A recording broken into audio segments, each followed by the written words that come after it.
Hello, my name is Fuensanta Cerezo.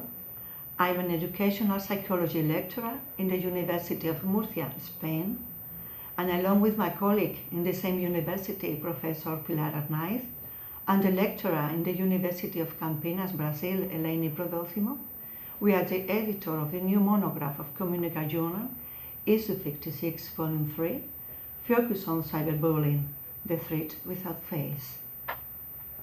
We invite you to submit your papers. Since the widespread use of ICT among young people, already considered as digital natives, risky behaviors have been observed. ICT are highly attractive among young people as a way of entertainment, but it's often mixed up with bullying, supported by the idea that it's not important, it's all entertainment. Increasingly, it has been observed that the incorporation of ICT into relational violence is having wide repercussions because of the number of subjects involved in any given aggression, which is exponentially multiplied, and by the scenarios in which abuse is recorded. A specific physical space is no longer needed, as well as for the average duration of the action, which is sometimes almost impossible to delete.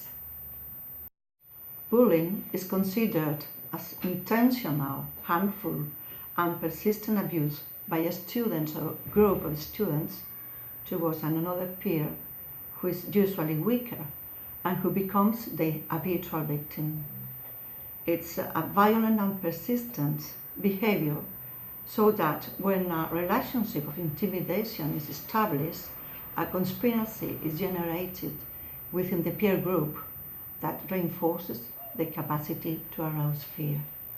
At present, bullying is undergoing a great change in the forms of aggression, in the scenarios and the protagonists, since the abuse can be carried out in a virtual way without the need for face-to-face contact. We are facing the phenomenon known as cyberbullying. In this form of bullying, aggressors and victims are located in remote spaces. Attacks are carried out with anonymity, whose consequence is the absence of any perception of the damage caused. In contrast, the effects can be devastating for the victim, since there is no escape, and in a forum which can be shared by thousands of followers, easily allowing the transformation from being mere spectator to an actor, thereby increasing the vulnerability of the victim. Adolescence and early adulthood seems to be the age where these acts of cyberbullying are more likely to occur, but it's increasingly a phenomenon that occurs at early ages. At the same time, other variables such as gender, school level, nationality, or having special educational needs are all study factors.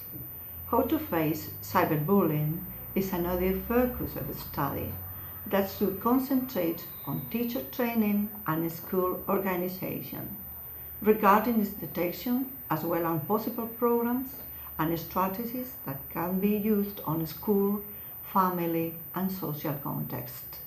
This issue, we seek to collect empirical studies in order to advance knowledge of the nature, impact, detention, prevention, and implementation of educational programs, which facilitate the understanding of the scope of the risk of the use of ICT from the very adverse phenomenon of cyberbullying and finding ways to solve this problem.